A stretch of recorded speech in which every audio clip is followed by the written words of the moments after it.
આમ તો બધાની રોજમર્રાની જિંદગી ચાલતી જ હોય છે, પરંતુ જ્યારે વાત આવે મિત્રતા ઉપરની, વિચારો ઉપરની, ત્યારે એવું કહેવાય છે કે શરીરને બાંધી રાખતી અને સૌથી મજબૂત વજનદાર જો કોઈ સાંકળ હોય તો આપણા વિચારો છે, જે આપણા શરીરને જકડી રાખે છે, પકડી રાખે છે. પણ આ જ વિચારોમાંથી હળવા થવું હોય, આખા દિવસનો થાક ઉતારવો હોય તો યાદ આવે મિત્ર. એક સુંદર મજાના બુકમાં લખ્યું છે એક લેખકે, મિત્રતા એટલે પોતે ક્યારેય ગંભીર ન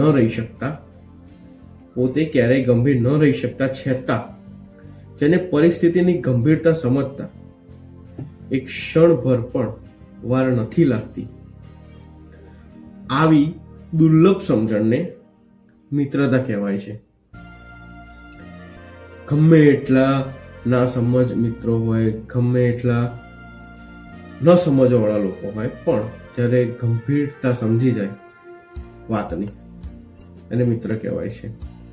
કેમ કે મિત્રની સામે રડી શકવાનો વૈભવ, તો સુંદર લખ્યું છે, વૈભવ કીધો છે.